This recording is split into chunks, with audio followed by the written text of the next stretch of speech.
Click. Hey. You want to add a microphone to this? God damn it! Welcome to another episode of Team Hammerfist Presents God Damn It, We Can't Do Shit Right. I am nobody of importance, and joining me as always is the other guy. My God! The other one is usually what the hosts, like the talent hosts, always refer to the person who does all the work on the podcast. No. Which is pretty funny. So it's accurate. All right. You have globe. You need light. How's your... Okay, let me get the light. Oh, God! Oh, Jesus! Do you need me to... Just sit down. Sit. Oh, I am way out of shot. How's that? How's that for lighting?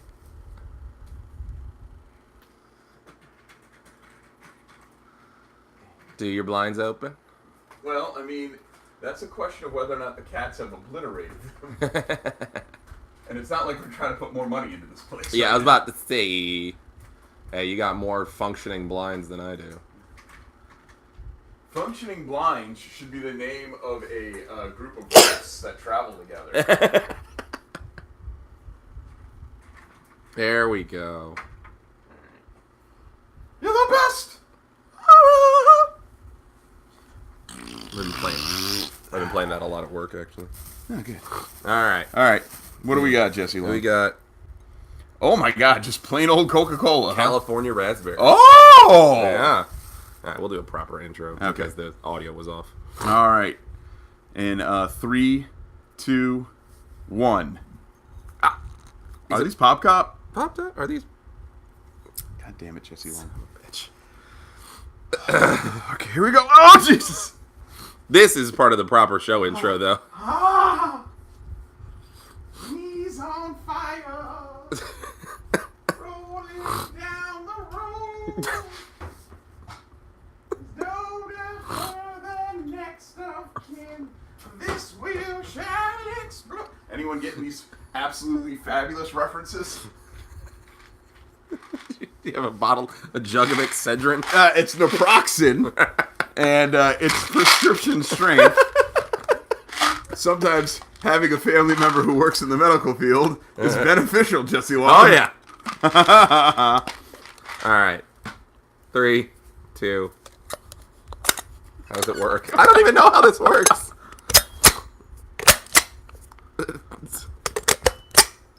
All right, Oh. you do it.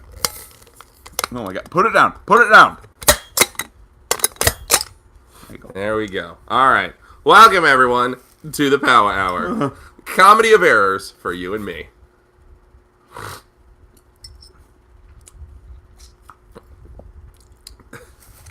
This week, not brought to you by California Raspberry Coca-Cola. I actually kind of like it. I don't hate it. It's just very... It's interesting.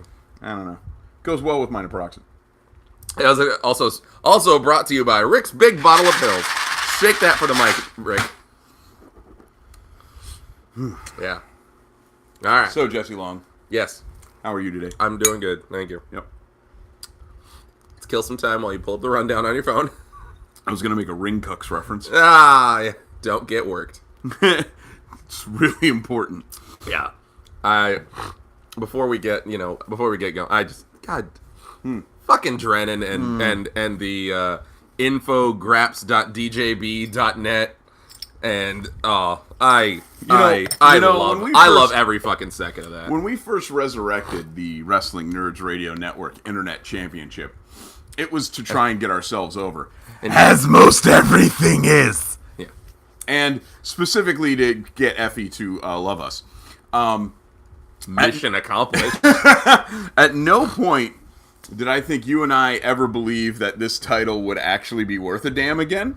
And Nope. Because it hardly was in the first place. And then in the course of roughly half a year... Yeah, it's been about a year, not a year yet. But I set the wheels in motion about a year ago, but... It went from Effie, who defended it and lost it to Stevie Fierce. Yes. Who then lost it to Frankie Gastineau. I love Effie, but I will say he never successfully defended the championship. He won it! He won it, but that's all that matters. And then went to Frankie Gastineau. There's his redemption story. Is one day he'll win it again, and he'll successfully defend it. It then went back to Effie. He then lost it to Izzy, destroying all of the internet in its wake. Yes.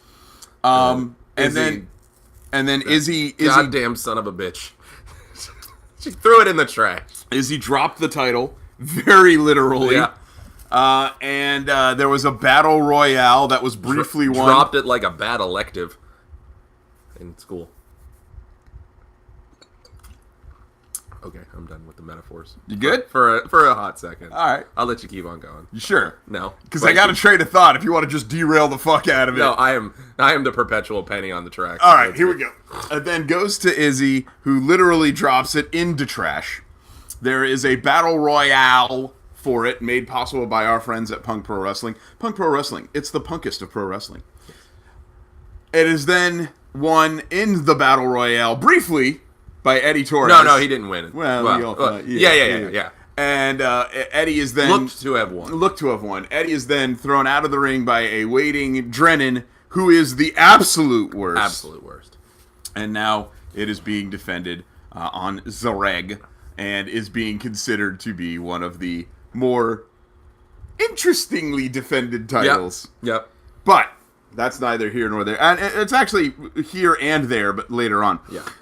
To start, everyone, welcome to another fantastic episode of Team Hemifist Presents the POWA OWA. Ding. I am, of course, the Sussman, Rick Sussman, as you've probably figured out, or I don't know why you're tuning in. This is the American Dad-Ass Jesse Long. We are Team Hemifist.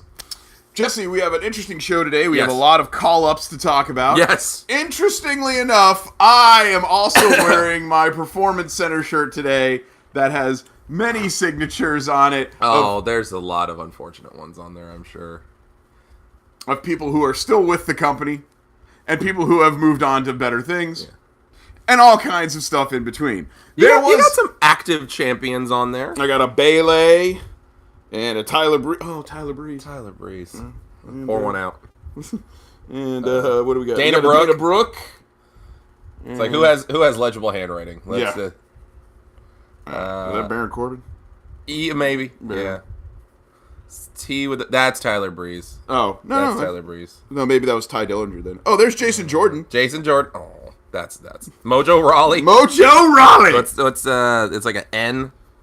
Nia Jax. Oh, careful. That'll hurt. Oh. But this week we saw the call-ups, unceremonious very. Though they may have been. As reported, Vince was just like, "Give me your best four guys." And so we was like, all right. So we saw the call-up of Tommaso Ciampa, Johnny Gargano, Rick O'Shea, and Alistair. Wait a minute. Let me call them by their professional names. Yes. Tommaso, Johnny, Rick, and Ali.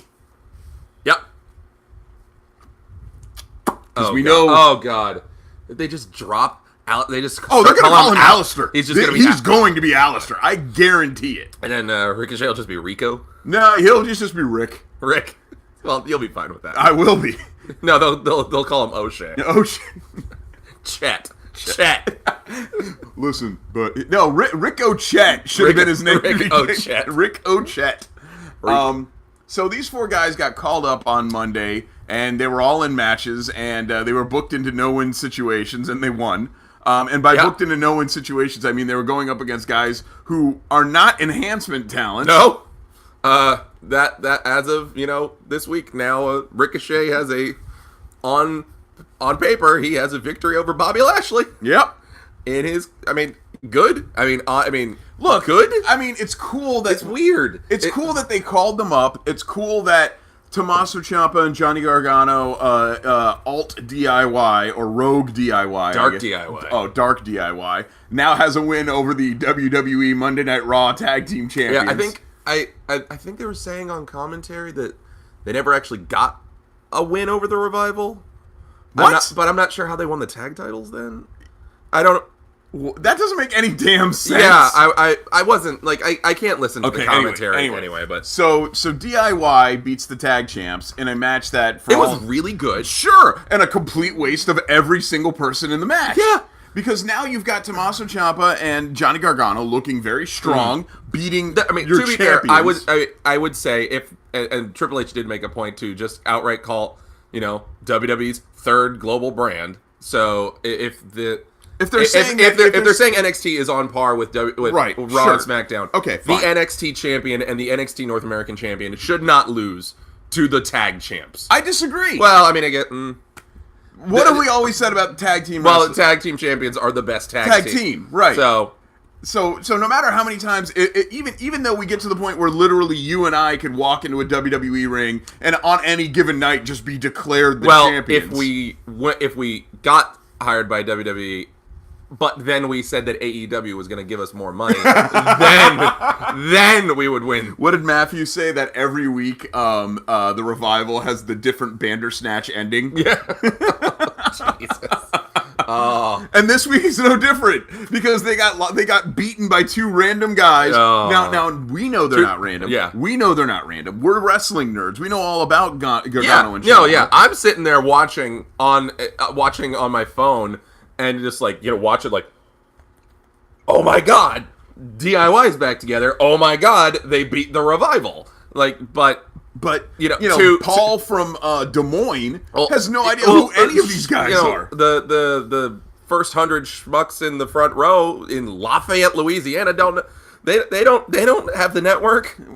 So, I mean, some do. The crowd was dead on Raw, and then it showed better on SmackDown. They were in New Orleans, which was a better town, right? And this was very odd, very awkwardly done. It's that panic mode booking that they do. I'm really glad these guys got what appears to be the call up, or at least it's their soft call. Maybe they'll, so Ricochet was scheduled to have a match or some matches in Evolve recently, but as of Monday, now that he got pulled from that, right? So one would argue, post WrestleMania, he's not going to be around NXT anymore.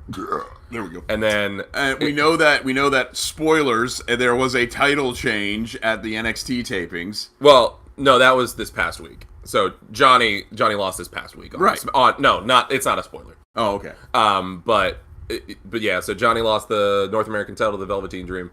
The spoiler is that the Dusty Classic is coming back, and DIY's back together, and then they set up the big feud at the end of that taping. Great. And great. But I've had to sort of ruminate on. I've seen a lot of. It's been very divisive. Okay, but wait. Are they the third brand in a 3-brand company, or are they not? I think that's what they're trying. I think that's what they're going for. If they're trying, then what is happening to NXT right now is nothing short of being, completely rated, which we're used to. Well, yeah. We have been fans of NXT since near its first week. Yeah. And we've had to deal with NXT post Seth Rollins. Yeah, NXT post Finn Balor. And Kevin Owens, and Sami Zayn, Joe. and Samoa Joe. Nakamura. Yeah. We've seen Hideo. We've seen the Ascension. We've seen NXT reset itself multiple times, and I honestly, and they always do have. It's fine. It's fine. NXT should have that ability. It should reset. That's its whole purpose. It is like rooting for a college football team. Yeah. Eventually, your favorite quarterback is going to go to the NFL or just not play football anymore. I think the NXT crowd is very relatable to a college football crowd. You're there, you're hyper passionate about your dudes because you're not going to be able to see your dudes forever. Eventually your dudes are going to go play for a team that you're not necessarily a fan of, but you're still going to go watch them regardless. Yeah. So I'm good with that. But when we've had this conversation on this show so many times. When you're trying to play both sides, like no. The NXT title matters just as much as at least the IC belt. No, it doesn't. No, it doesn't. So I think the invasion of the NXT guys is cool. Yeah. I think it sets an interesting precedent. But ultimately, and they are supposedly gonna still they're gonna work everything now. Great. So great. That's exactly what we need. We need guys who are high-level performers like Ricochet, Gargano, and Ciampa, and Black. We need those guys. We need all those guys to work 10 to 25 shows a week so that they can blow out their knees and then be done by 28. That's good. That's smart. Ciampa almost did. Yeah. You know what I was. It scared the shit out of me. And on the same night, or no, not the same night. I think it was Thursday night. The next perennial NBA player, this guy named Zion Williams, I believe his last name. He plays for Duke. He is playing in his one season that he has to play in college because you can't go to the NBA until you're 19. Okay. And this was designed 10 years ago or so to make college basketball interesting again.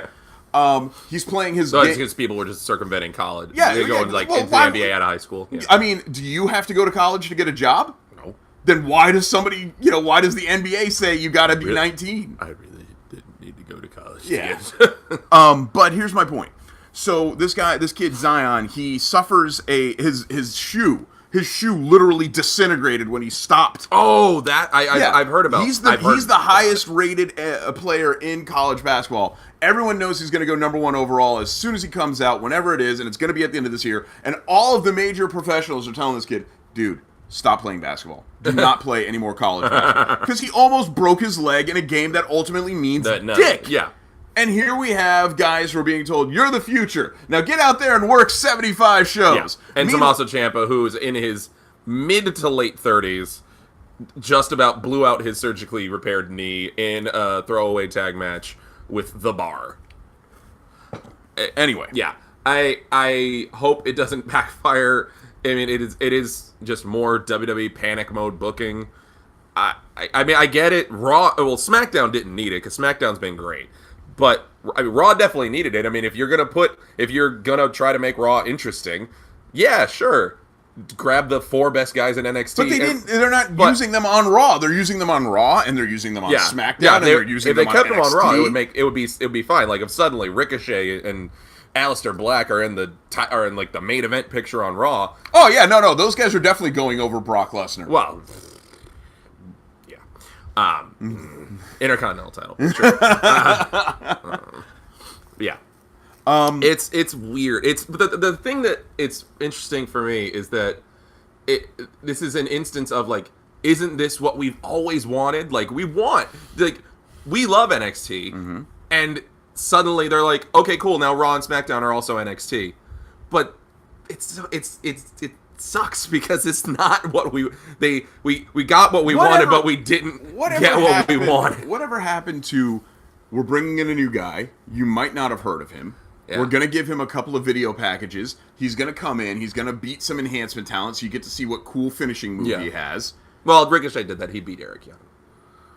That's mean. You're not wrong. It's real. You're not wrong. I'm not alone in my reaction to this because I've listened to other podcasts, but the second they showed the graphic for Ricochet versus Eric Young, you just go, oh. Yeah. I mean, there was no question that Ricochet wasn't going to win because after, the third match on Raw, you're like, okay, cool, every NXT person is winning every match this week. Right.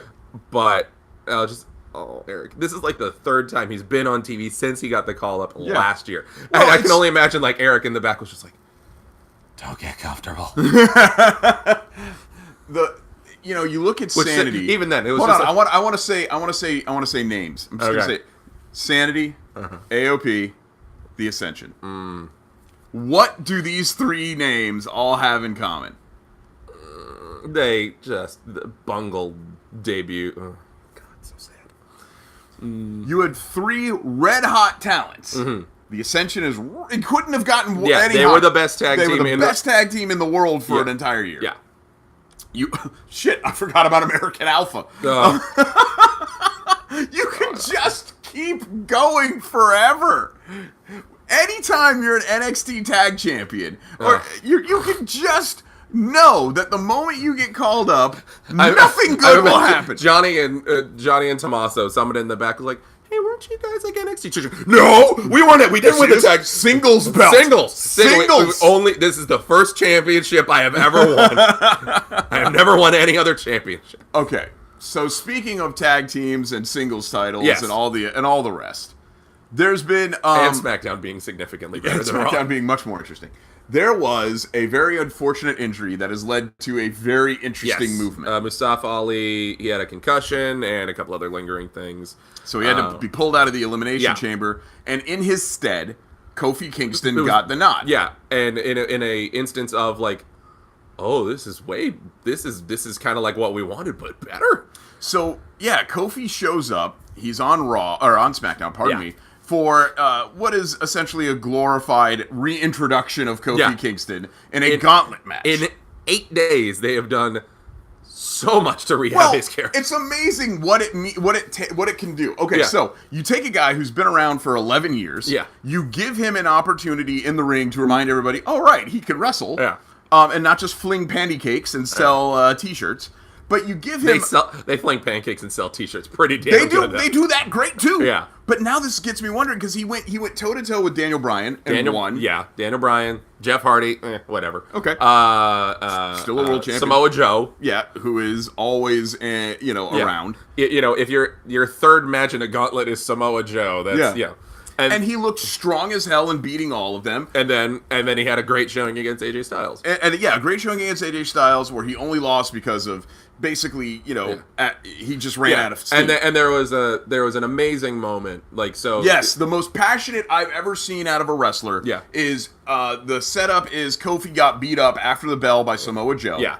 Kofi's all beaten to hell, and he's, and AJ's like, oh, no, come with me. We'll get you some nice hot tea or something. It'll be fine. You'll sit on the porch where oh! Damn it. But anyway. He's like, you don't gotta do this, man. Yeah, come on, man. You ain't gotta be like that. Yeah. And Kofi's like, I've been here 11 years. Fight me. Yeah. He's like, I'm not waiting anymore. And I remember I was like, oh my god! You can. It's worked passion. That's also real passion. Yeah, exactly. It was. You could see the work shoot happening in front of you, and you wanted Kofi to win. Yeah. And then suddenly, everyone looked around and go, you know what? I can't remember. Did Kofi ever win the world title? And everyone's like, no, of course not. And you're like, now why the hell is that? So we go into Elimination Chamber. The Kofi mania is running wild. Again, this is only last week's episode of SmackDown to now. Yeah. And suddenly what you've done, stunningly and shockingly... Yeah, from Tuesday to Sunday, the wrestling world just flipped it on its ass. You've created a main event talent that had always been there, but now you just went, well, this guy's actually pretty good, huh? Yeah. No! Yeah. No! The hell you say. Oh, yeah. And the chamber was amazing. The final two were Kofi and Bryan, and... they got me. There were definitely times where I was like, they might just, and that's exactly what should happen. It's almost you have to. If at no point, no one ever thought at one point the final two in an Elimination Chamber were Daniel Bryan and Santino Marella. Yeah, and for a split second there was that near fall, but this was like that moment just spread out and obviously with a talent that's not Santino Marella, a good talent. I think what's really unfortunate here is that you have a crazy good story with Kofi, but you still have to recognize that Daniel Bryan is doing potentially... No, this is the best work of his... Yeah, this is it. This might be the best work of his career. Yeah. And that's saying something. It's definitely the best work since the Yes Movement. Yeah. And... his title reign... And sort of the natural progression of where his character would go. His title reign has been nothing short of genuinely fantastic, and it needs to be I don't necessarily want his title reign to end. No, and you would be... You would have loved Kofi to have won that match and become the champion and climb the mountain, but on the same token, that means putting the kibosh on what has been an absolutely just, Shakespearean level of good in Daniel Bryan, and you want to see if he's going to reassemble the Bray family. Oh yeah. Everyone keeps ruminating and discussing whether or not it's going to happen where he's going to be the new leader of the Wyatt family. Or some form of it's Bryan versus Bray or something like that. Either way. That one writes itself because you've got the planet's champion versus the Eater of Worlds. So it kind of writes itself. But But Kofi... I don't want Bryan's title reign to end, but also now I would almost rather see, Kofi win the WWE title at WrestleMania. I think they have a very interesting issue on their hand. They have created a main event talent, which they are not good at doing. Yeah. And now they have a real hard decision to make, which is, do we actually give him the ball while he's white hot? We can build to WrestleMania. That would be a great time to switch the title. It's the end of the calendar year, as it were. The storyline ends, the season finale of Raw or whatever. And it's not that I would actually want to see this happen, but wouldn't put it past WWE. They build towards moments, and then once the moments come and gone, what happens afterward doesn't necessarily. I mean, for all we know, if Kofi wins the title at WrestleMania, he might just lose it back to Bryan at Backlash. What I would like to see, and I hear you. Yeah. What I would like to see is Kofi win the title at WrestleMania. He then re-debuts the leather belt. Well, yeah. But Bryan is gone and over the edge that he keeps wearing the Earth belt. Absolutely. They then set up for a Razor HBK style ladder match to unify the title and decide once and for all who the champion is. I do think that would be a good usage of that belt. The money spent on it, regardless. I mean, get their money's worth out of the belt, but I think that would be a very good usage of it instead of just okay, well. But it also auto writes itself for 2 consecutive pay-per-views. Yeah, but obviously then you could reset it back to Bryan right after the fight. Yeah, exactly. Yeah. Or obviously we got to get through Fastlane. I was hearing an interesting way to do it would be to have Kofi lose via shenanigans by either Rowan or maybe Harper. Harper returns, and then it turns into Bryan gives him one more shot. This is just like a fantasy booking scenario. Right. It was Bryan will give him one more shot. But if Kofi loses, he has to disband the New Day because what do the New Day do? They sell T-shirts, they hawk, lard infused food. Right, they're the consumerist of. I get that. And I could get behind that, sure. And that would be a good way to push it beyond Fastlane. We'll see, but I just think they're in a very dangerous situation because they've created a main event talent. Yeah.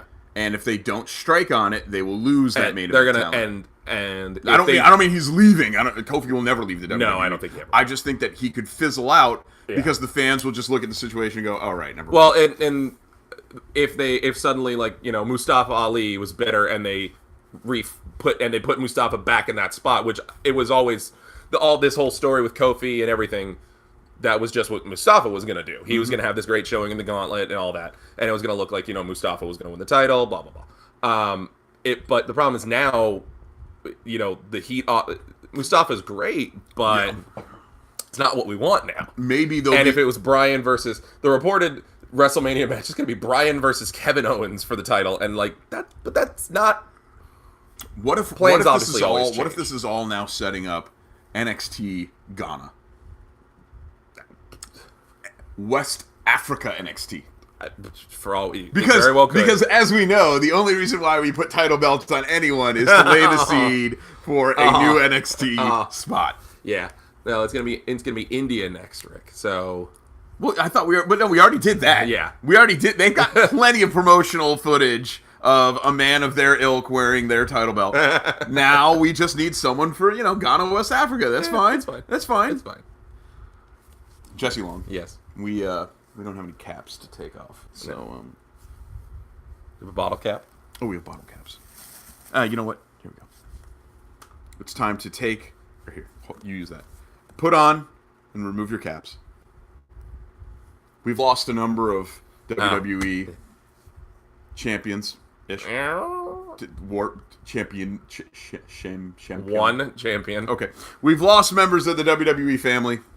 Well, to the dreaded like some family endeavors. members, sometimes when a family member dies, you're more relieved than anything. It's over. Yeah, I'm disappointed in 2 of those releases that we're going to talk about. Yeah, one of them is definitely that sort of uncle where you're like, oh, cool, all right. Well, I don't have to see him again. So he's dead, huh? Cool. Okay. All right. Unpause. Honey, I have terrible news. What's up, Mom? Uh-huh. Uh-huh. No, that's too bad. Okay, thank you. You're watching porn in this scenario? Yep! Well, Uncle Teddy died.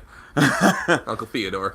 So, there were 3 big releases in the WWE. 2 big releases. 1 honest release in the WWE because we knew that Kenta was going. Yeah, Hideo is gone. We knew that. We got a... I'm glad that they actually gave it to him. That's fine, whatever. We got a heads up from Ty Dillinger, Robbie Amell. No. Come on, that was good. It was good. Kind of looks like Robbie Amell. He could be Robbie Amell's stunt double. Come on. You could have just let it go. You could have just let it go into the internet. There was a split second where I was like, oh. Yeah. You could have let it go into the internet. I wasn't sure. And it could have disappeared. And then the next thing you know, could have been the next big rumor, but no.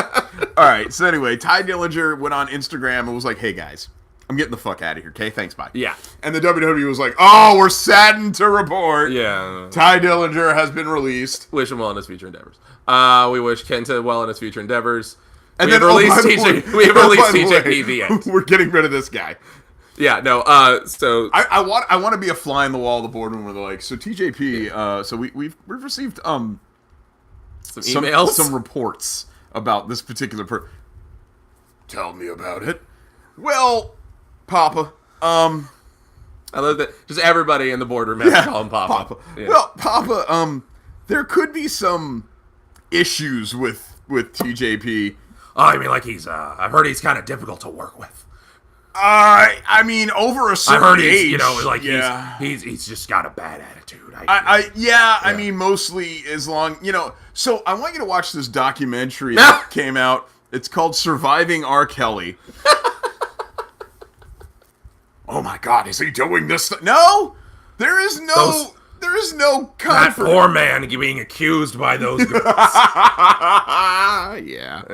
So TJP got released to the surprise of everyone. Yeah, no, but he was reportedly like he was ready to be like a lifer, and it's that I've worked at a job where somebody's getting fired, but they don't, and they have intentions. I'm on top of the world, looking down on creation. Yeah, and just you're like talking about like things he's gonna do like next week and all that, and you're like, next week. So no one sorry, Joey. No one really knows why Teddy Perkins. Oh yeah, it was TJ. I already forgot that his name was TJ Perkins. I mean, it's TJ Perkins again. Nobody really knows why he got freed. And important, there is 0.0 actual confirmation of anything you read on the internet about rumors about him. Yeah, we poke fun based on rumors and innuendo. Rumors and innuendo that have no actual basis in fact that has been come to light. No. Yeah. No. There's a lot of, but no actual. Yeah, there's no screenshots. There's nothing to substantiate. There's no ankle monitors. There's no removal of your name from lots of history. There's no registering. I was trying to work that one. I was trying to do that. The wheels were turning in my head on that one. But yeah, so peace out, TJP. Like honestly, I mean, I want to give him more shit. But I can't, because I was there in the crowd for the Final Four of the CWC. And I remember watching his third to last match, not his second to last match against... How could you tell? They were all the same match. That was the thing, was I figured it out. I'm sitting there, I'm watching his third to last match, which I can't remember who it was against. And this was before he took on the Shining Star, whose name I can't... Kota Ibushi. Well, it was the four, it was TJP... Zack Sabre Jr., Kota Ibushi, and Grand Metalik. And we're going there. We're like, cool. We're gonna get to see Zack Sabre Jr. versus Kota Ibushi. That winner, they might even bring back the Cruiserweight title. Right. One of these two is gonna be the Cruiserweight champion. It might be fucking Kota Ibushi. And then at the event, we find out that they have not managed to sign Kota Ibushi or Zack Sabre Jr. And you just see the entire crowd, like everyone starts getting the text alert that they were unsigned. Yeah, and you just notice that this is what's happening, and you just, oh god, oh god. Oh, God. So then I was like, well, you know what? Grand Metalik, he's really cool. He's got a great look. He doesn't awesome. botch much. Yeah. He looks cool. And you're like, well, and then I remember, I think it might have been our... You just go like, well, all right, cool. He wasn't my first, second, third, fourth, fifth, seventh, eighth, and 20th pick, but you know what? He looks good. He's cool. got a great finish. Yeah, kind of looks like a Arachne Man. And then you find out... Yeah, nice. And then you find out he doesn't speak English, and you go, oh, God. So then it's TJ Perkins, and TJ Perkins wins the Cruiserweight title that has been revived. And everyone in that little NXT arena was like, okay. Yeah. Right. So that was what TJP, as far as I'm concerned, will, most definitely be remembered for, was that moment in the Full Sail arena where everyone looked around at each other and went, oh, they're giving it to TJP. And then everyone collectively went, oh, they couldn't sign Ibushi, huh? Yeah. Yeah. Yeah. Good luck, fellas. Can't wait to see Kenta tear it up again in New Japan. Can't wait to see... Yeah, he might go to New Japan. Can't wait to see Robbie Amell turn it up in AEW. Yeah, no, I can almost guarantee you May 23rd is going to roll around and the perfect 10 Ronnie Arnell is gonna be... You got to ruin it twice for me? Sorry. All right, Jesse Long. Sorry, it'll be Sean Spears. He was Sean Spears. Or Stan. Stan! Yeah. Jesse Long. We mentioned our title belt before. Yes, we did. There was our an event. wonderful sentient title belt. There was an event in our sister promotion. Our nephew promotion. Are we the uncle in this situation? We're the uncle. Okay, uncle. Our nephew. Our much more successful nephew.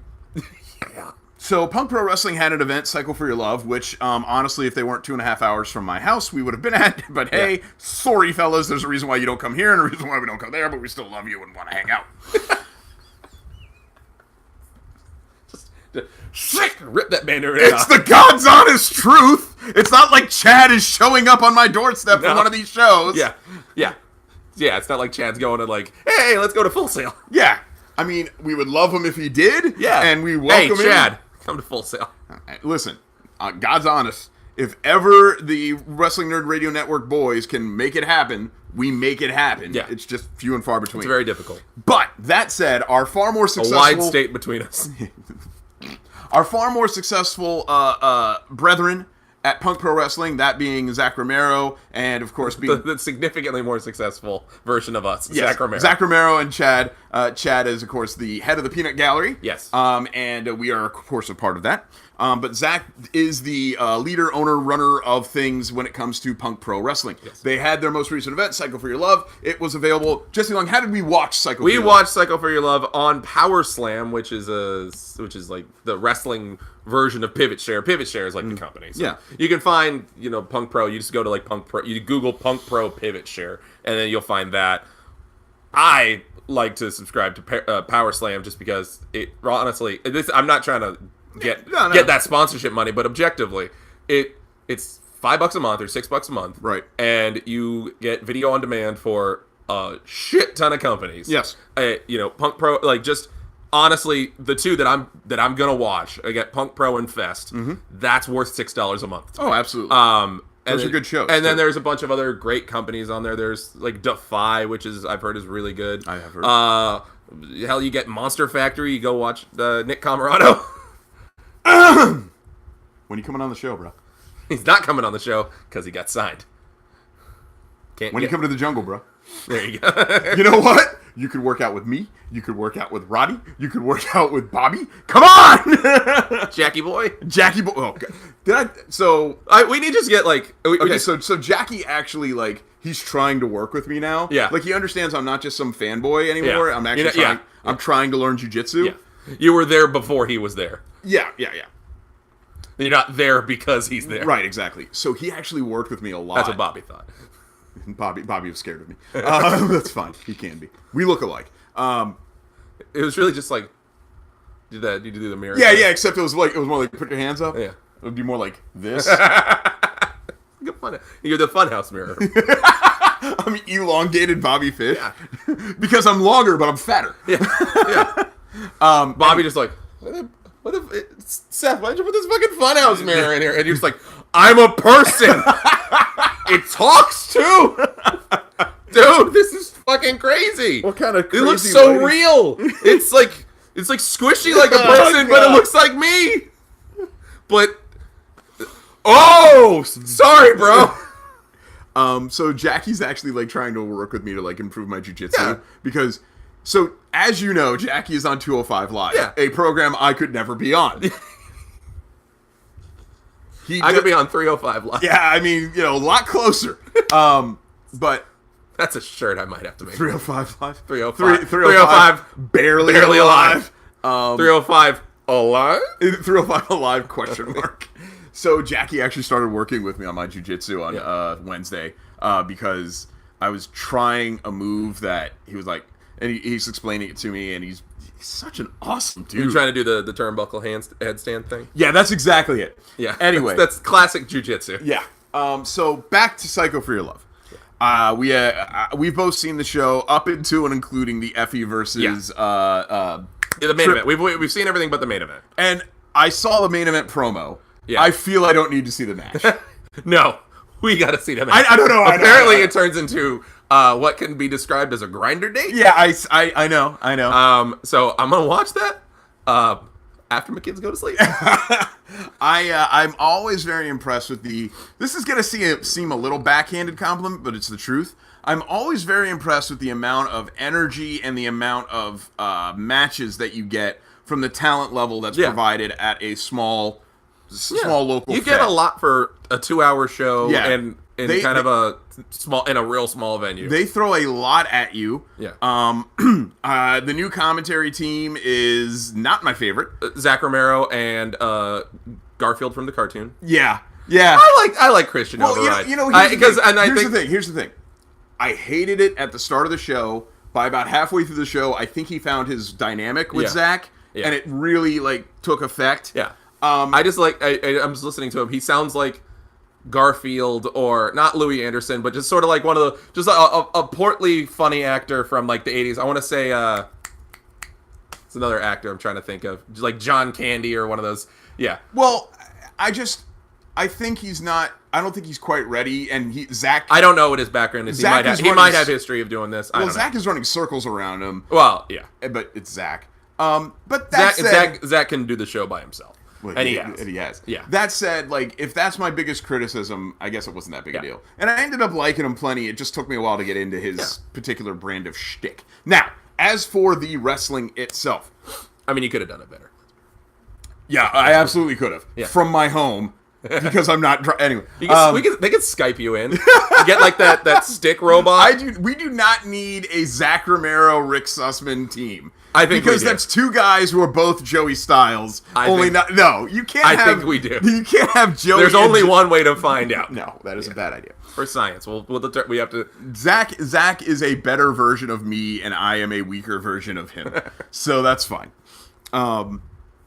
The wrestling though was good. We'll make you a shirt that just says "Diet Zach Romero."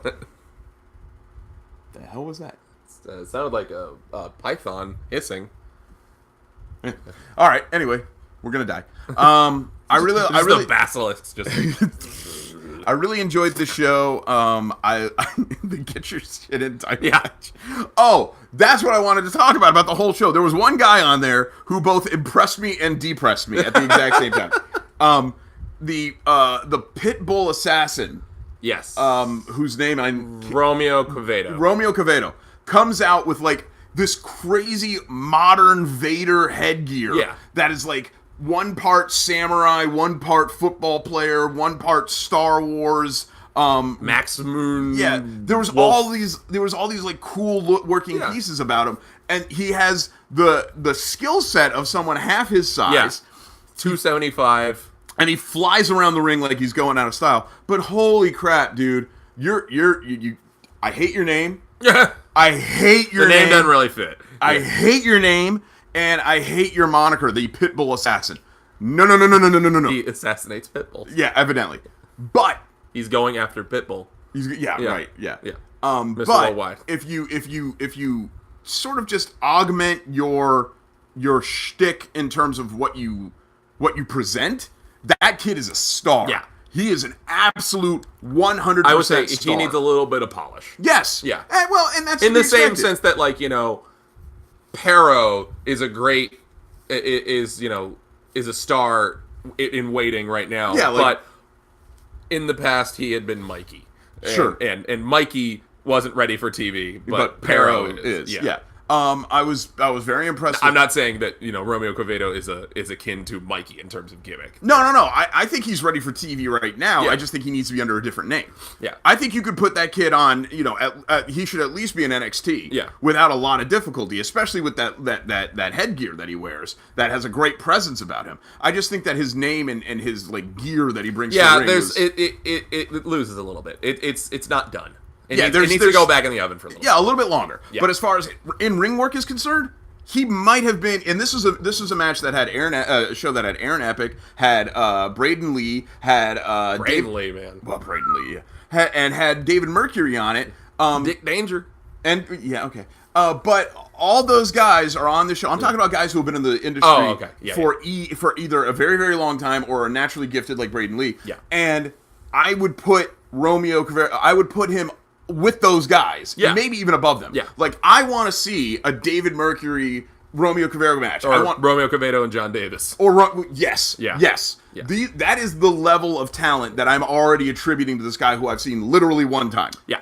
I would say Gabe Zilla had a good showing. He needed. He did his Gabe Zilla stuff. Yeah, he's definitely improved. Levi Everett, amazing. Amazing. I love Levi Everett. Braden needs to get signed. Yeah, he is. Let us enjoy him while we can. Right. He is your diet Finn Balor if there ever was one. Yeah. Or -1 Finn Balor, whatever you want. But he's the Pokemon you get out of the egg. Yeah, exactly. Before Finn Balor. Yeah, that is a good-looking young man with a bright future. Yeah. Really liked what I saw from Kai Faden. Yeah, I loved Kai. I hadn't seen Kai Faden wrestle yet. Obviously, he's best friends with the Internet title. So I was very excited for that. And he gave a shout-out to the Internet title. Yeah. His promo beforehand, I did a backflip. When he name-dropped the Internet title. Because it makes me happy. I'm glad that they're such good friends. He had a really fun match with Aaron Epic. He had a really fun match with Aaron Epic. I enjoyed his work. Good stuff. The Dynasty Open Challenge clusterfuck was fun. It was fun. The Human Centipede Stunner was fun. That was fun. I wanted to see Jamie and Kylan go a lot longer. Yeah, that was good. I enjoyed them. I wanted to see more out of those two and less talking. Yeah. Like, I know those two. I know for a fact that Jamie can just run circles. So I'd like to see Jamie really cut loose. Yeah. I don't think he had the right setting. No. And also, I will say, kudos to everybody, the majority of the people on this show, because this was like the second or third show that weekend. Yeah. For a lot of people. I'm sure Jamie wrestled multiple times. You know, that's a good point. Jamie probably needed... I think Fest was that weekend. No, Fest was not that weekend. But Ignite, and there's probably a WWN show for some of these people. Yeah. No, that's a good point. I didn't think of that. GCW ran a show at a chocolate festival, not like that earlier that day. But overall, because we're running a little low and we got some other things to get to. Overall, if you got $5 and you want to watch the show, you're not going to be disappointed. Either rent it for $5 or hunker down and get a subscription. No, absolutely. Yeah, it's definitely worth it, and we are waiting with bated breath for Total Punk here in Orlando on March 3rd. Yes. Is it March 3rd? Yes. Okay. Really? Yes. It's that close. Oh, okay. Anyway, our champ versus Saeed Al Sabah. Yeah. Jesse. So, it's a week from Sunday, Jesse. Oh, it is, isn't it?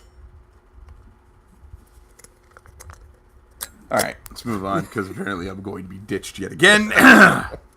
Let's get to the non-wrestling related portion of the program. Football. It's still here. So, there was a report. Yeah. That is, we don't know. Who knows? That came out this week that the... little mildly specific to be overwhelmingly false. I think there's truthity. Yeah. I think there's a lot of truthiness. Truthiness, yeah. But There's a word I new missed. fledgling football organization, the Alliance of American Football, that has close ties to your friends, Team Hemifist. Yeah. Hi, Tom. Had an interesting story come out this week that kind of caught me by surprise and apparently caught everybody else by surprise. Evidently, according to initial reports, and again, take this as you will because there is no confirmation 100% on either side of the aisle here, that the industry itself, the league, needed a $250 million buyout in order to make their budgetary needs to pay their players, to pay everyone involved in their second week of productivity. Here's why that doesn't make sense. Okay. There is no way, unless you planned to be under $250 million, to just suddenly lose $250 million. Unless you go into the season operating in the negative to begin with, and knowing you're you're desperately going to need a bailout from someone. Yeah.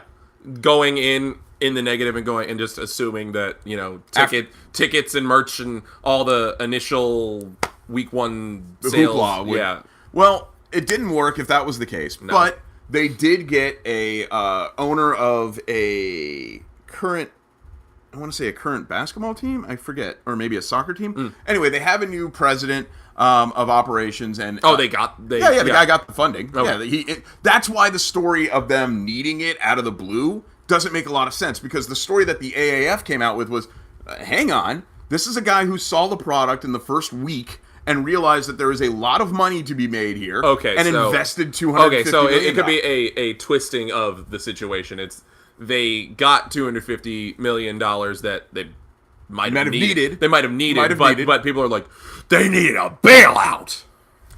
It didn't look like they needed a bailout. Okay. $250 million is a fuck ton of money. Yeah, it's more than I'm ever going to see in my lifetime. Times 7. I don't necessarily think they needed it. And I am more apt to believe that a billionaire, would look at their first week ratings, the football that was presented, the game that was presented, and say, this is an investment opportunity that I'm going to sink $250 million into. And I could easily see that being an easy function. I could see a guy who's got that kind of scratch going, because I watched the first 2 weeks of the AAF. Yeah. And in the first 2 weeks of the AAF, I saw a football team. I saw are you a football fan?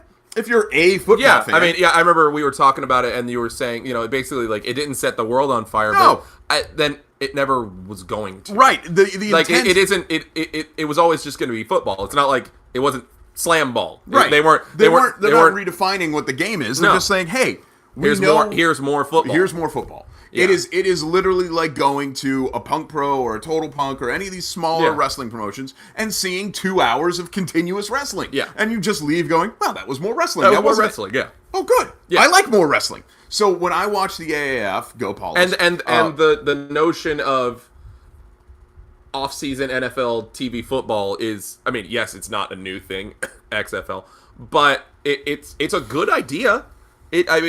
It'll work fine, especially in as long as the football is watchable. That was the initial problem with the XFL. Well, yes, it was just a dumpster fire. It was an absolute dumpster fire. There's this great micro documentary series. Oh, I watched the XFL doc from SB Nation. Oh no, I watched it was like a E60 or 30 Oh, okay, 30, no. Whatever that ESPN doc. So there's a micro documentary series called The Worst. Okay. So there's like the worst NBA game. It's done by Drennan. It should be, but it's called The Worst, and it's by SB Nation, and they're like 5 to 7 to 10 minute documentaries. Okay. One of them is the worst XFL title game, and then it's subtitled The Only XFL Title Game. And the big game at the end of the season. Yeah, the $1 million game. Oh yeah, the $1 million. Which, when after all the money was divvied up, they made less money in the $1 million game than they would have for a regular game ticket. But the problem with the XFL was $40 in a ham sandwich is $40 in a ham sandwich. Guys will travel halfway across the country for it to wrestle for 10 minutes. But the XFL's biggest problem was that they were not an industry full of good football players. No. The AAF is an industry full of okay to pretty good football players. Yeah. There's nobody on... Well, that's not entirely true. There's a San Diego team that is just god-awful, and the Atlanta team does not look to be very good. Okay. But, that said, if you're watching Orlando's undefeated. One of 3 undefeated teams. Yeah. And if you're looking for, to scratch your football fix, there you go. There you go. So that was the story. That was the big deal. Yeah. Were they bailed out? Were they not? Who's to say? I don't know if there's really much other non-wrestling news other than political stuff, which we aren't going to get into the weeds on today. I have no interest in that. Yeah. I will say this, wrestling related. Buying a house is the most maniacal fuckery of all time. Yeah. I had been just sort of, no problem. Oh, we need to get this much money together? No problem. We got a down payment? No problem. We're getting this, we're getting that, we're getting this, we're getting that. And then on Friday, somebody was like, BAM! Oh. And I'm just like, oh. Oh. And it's just, what? Okay. I ended up leaving work early. I had to come home and handle a whole bunch of financial shit, and then I had to get insurance paperwork together because the first 2 insurance companies were like, "Nah, we decided we don't want to insure you," and then one insurance company was like, "Okay, we'll insure you, but for $1,500 a year," and then another met up with this other guy who was like, "Oh, $1,500 seems like a lot. Let me see what I can do." Yeah, we can do it for $936. I'm like, that sounds a lot better. And then the guy's like, "Okay, so it's not $936, it's $1125," and I'm just like, Jesus fucking Christ! If someone could just maybe kiss me first. Just lube up the butthole a little bit. If you could, it would be appreciated. But take me to Chili's at least. By Monday, Tuesday at the latest, we should have our all clear for closing. Nice. And then we should be closing on Friday.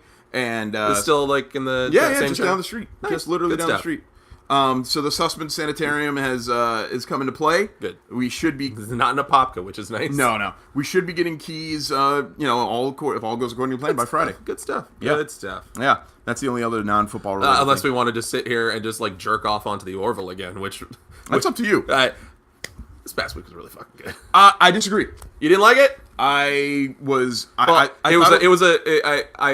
went into it and on View it just said identity part 1, and I was like, God damn it! I know. Parters. Well, here's why I didn't like it. Yeah, I am a big Next Generation fan. of course. I am a big Doctor Who fan. Was it a little too on the nose? It was so goddamn on the nose. Okay, fair.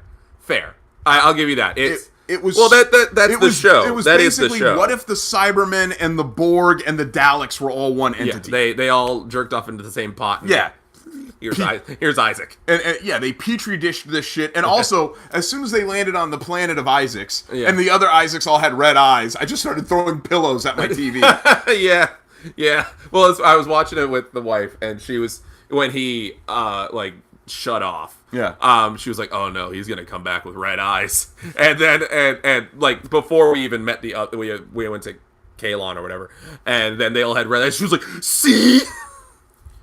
And then the fucking eye guns. Oh, yeah. And I'm just like, all right. Yeah. All right. Yeah. This show is on the nose. That's to an extent, that's the point of the show. I guess you're right, but it really... You know what the one part of the episode I really hated the most, genuinely? So, Ed finds out that it's all a big, double cross, and they're all gonna die. Yeah. And he quickly calls to Bortus. He's like, "Get the Orville out of here!" And whatchamacallit, the transmission cuts off. And instead of listening to his captain, who is clearly signaling shit has gone down, get the fuck out, follow protocol and leave. His immediate response is, "Captain, are you there?" And I'm like, "You dumb motherfucker! You just found out that y'all gonna die. You heard the words. Get out of here. Get the fuck out of here. You have children on your ship. Fly away." And their response is, "Hang on a second. Hey, wait a minute. I think he was trying to tell me something." We just not last week, but the week before last, we just 2 weeks ago left our commanding officer, our XO, on a planet full of 1990s people because she was born in the wrong moon. And everyone was just like, nothing we could do. Lunar Nazis. Nothing we could do. Lunar Nazis are real. We're just going to have to play it by ear, I guess. And everyone was just like, yeah, all right, Lunar Nazis, we're going to have to... Prime directive, guys. Prime directive. Or whatever I don't know if they... But that was my issue. It was 2 weeks ago, we're leaving our XO and our head of... not our head of security, but one of our prominent members on Death Planet Moon. And everyone's just like... Ed, you got to get out of here. Like, I know. Meanwhile, Ed's like, oh my God, they're going to kill us all. Run for your lives. Mortis, sir, I'm going to need clarification. Please clarify what you meant by, oh my God, we're going to die. Run for your life.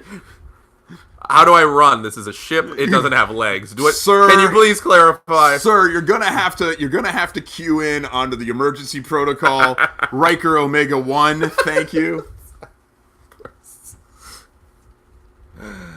Yeah, I didn't think about that, but yeah.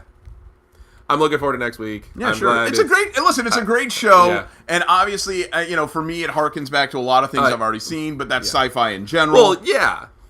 I think the reason why I enjoy it so much is that it feels so much like and that's great. Yeah. But there comes a point. Well, yeah, it has to be its own show at some point. When it didn't click into my head just how much like they look exactly like the Cybermen. Yeah. They're just like svelte Cybermen. They are. And then I was like, and I'm gonna fuck you up right now. Oh, no. I'm gonna make your life miserable. Okay? If there is an entire planet of these creatures, why do they have eyes? If no humanoids live there, why do they have two little bulbs on the front of their faces?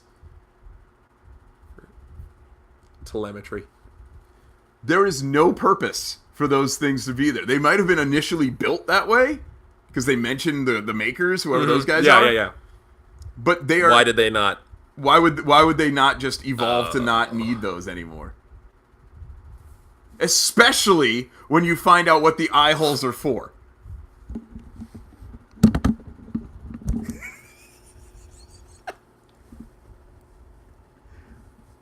Yeah. Well, wait, Jesse. Yeah? What's pissing you off? I know, it's pissing me off. These goddamn eye holes on the K-lons. That's what's pissing me off this week. Rick goddamn drilling giant logic holes in Don't get worked, Jesse Long! I guess I'm a ring cuck after all. That's what I learned, is I'm a ring cuck. Wait, you just moved along from what's pissing you off to what you learned? Yeah. Wait to just shoot the shit out of... Alright. No, what is pissing me off this week? I hate to fall into the same trappings as a trope of what's pissing people off based on what we stole this segment from, but getting old. Oh, really? Yeah. For those of you wondering, Jesse Long has a 6-year advantage on me, in that I'll be 37 this year, and Jesse will just be turning 31. 32. Close enough. Yeah. 5-year, man. I have my body has gotten to the point where maybe it's my bed, maybe it's like the position that I sleep in. Yes, the bed. But no. It's multiple times a week I'm waking up with like acid reflux to the point where I end up like throwing up and like so I have to like go sleep on the couch so I'm upright. Right. I'm not enjoying that. That's the Jesse. What am I going to learn this week, Rick? No, I'm just asking you, Jesse. I understand that would piss you off, getting old. Yeah. What do you attribute the acid reflux to? You say it's the position you sleep in. I mean, what's your hypothesis, Professor? Let me put on my mortarboard. When you have these acid reflux issues, yeah. What did you have for dinner? Probably pasta. Carbs. A lot of carbs. What time do you eat dinner? Around anywhere between like 7:30 ish. What time you go to bed? Round about like 1 in the morning. Okay.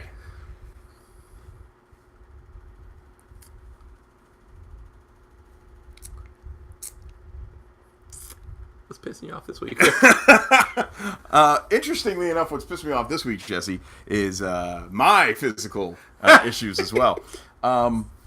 Yeah, I saw your knees on Facebook last night. I'm basically just icing down my knees every 10 minutes now. We did some shots, shooting drills, like tackle drills, things like that, at the gym a couple weeks ago. You're firing firearms at the newer end. They got to learn to dance. Yeah. And if you can dodge a bullet, you could be JJ.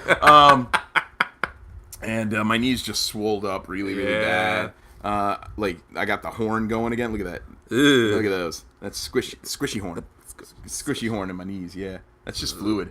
I tried to get my wife to like stick a needle. She didn't get a needle, so we had to like use one of like the ones we had upstairs, and it oozed a little bit. But you need to get in there and pull all that fluid out of there, so it's got to get like a plunger. So I might have to go see the doctor again and have him do it, because otherwise I'm walking around like. You ever see Manos: The Hands of Fate? No. So one of the evil villains in Manos: The Hands of Fate has like elongated knees. Okay. And he just walks like this. Like yeah. Hold on, I'll do it on the camera here. So he's got like these big knees, so he's just going.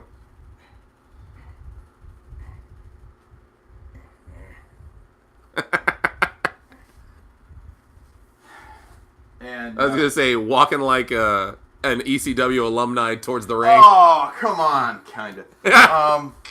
So yeah, that's just making me upset, because like I'm probably gonna, if I wasn't already having clothes on my house this week, I was probably gonna have to take the week off anyway and just try and recoup and maybe go see a doctor. Yeah. And which obviously I'm sure you can totally afford to go to. Because of my insurance, seeing a specialist, just $50. Well, that's better.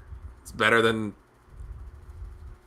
That's better than what I thought you were gonna say. Yeah, fair enough. Jesse, what did you learn this week? Learned a lot of things. I learned a lot of things in the past hour. Actually, I didn't really learn anything. I didn't really learn much. Truth be told, I didn't really learn anything this week. Sort of coasted by the past couple weeks. Yeah. What'd you learn? Well, I learned that buying a house is a motherfucker. Yeah. Oh my god! And that even in the smoothest, calmest seas, then you capsize. It's just like it's a cartoon. It's like dun, dun, dun, dun, dun, dun, dun. You're just sitting along and just like, honey, yeah, this is going real good. Hey, everything looks real good, and just, yeah, looks all good. It's a lot like a roller coaster ride. Except, no, you know what? It's not. It's like the trapdoor rides at water parks. Okay. Except it's like the volcano. It's like the Volcano Bay trapdoor ride. Yeah. So the problem with the Volcano Bay trapdoor ride is you got to walk all the way up it, and you know you're walking to your death, right? Yeah. What if you get to Volcano Bay and they're like, "Hi, welcome to Volcano Bay. You've never been before. Come on in. We're gonna take you over to this little elevator, and it's gonna take you to where all the slides are." And you're like, "Oh, okay, cool." And they're like, "Okay, get in the elevator. All right. So you're gonna feel some water. We're just gonna run some water over you, like a nice little shower, so that you're not full of like gunky stuff when you get in the pool." Of course, yeah. And they're like, "Oh, okay, cool." And they're like, "Go ahead and fold your arms like that and cross your legs." You're like, "Oh, why am I doing that?" Like, you know what? Keep the water from going in your butthole. Yeah, it's just for the water. And the trapdoor. Holy shit! I do want to go on that ride. It's pretty awesome, right? Yeah. That's like better. I want to stick my kids on that, right? I don't think they're big enough. Probably, but they will be eventually. Yeah. Yeah, that's like buying a house. Is that especially in this situation? Is fine. Yeah, you're going up. You're going up the steps, not realizing the trapdoor's there. And you're just looking at it. Oh, this is a nice view. Yeah. I can see like all of Orlando from here. This is nice. Yeah. I can imagine. Jesse Long, if people want to get a hold of us, how can they do that? They can find us on Twitter at Team Hammerfist, TEAMHAMMAFIST. They can find you at The Read Pile. You can find me at Jesse_T. Is there an underscore? I don't remember. It's either Jesse_T. Don't go there. I don't use it. You can listen to us on SoundCloud, Spotify, Apple Podcasts. If you've got a podcatcher, we're there. Watch us on YouTube like you're watching us right now, which you aren't, because I can actively see that nobody's watching us right now. You can follow our friends at the IndieCast at the IndieCast on Twitter. Listen to their show, which is much better and much more consistent. You should absolutely go out of your way to watch Punk Pro Psycho for your love. Go to fullygimmick.com and buy merchandise. Support your local favorite wrestlers. 32176 jerks. All right. So next week, we got all our shit in. Next week we should be coming to you live from tape, live-ish, lived. We should be coming to you lived from Total Punk Pro Wrestling, and that is Mayhem at Mills. I guess Mayhem on Mills. I think it's just Mayhem on Mills. Yeah, they probably changed from Total Punk. I don't think. I think like Total Punk is. But I think it's just Mayhem on Mills. It's just so the Mayhem on Mills event next week, Sunday, we should be live. At least one of us will be. One of us might be dead. We're not going to tell you who is going to be which, but you'll be able to figure it out in time. I am the Sussman, Rick Sussman, for the soon-to-be demised Jesse Long, the American Dadass, wishing you guys a wonderful weekend and a fantastic week. And remember, it doesn't matter the place and it doesn't matter the time. There's always time for Team Hamfist to present Wrestle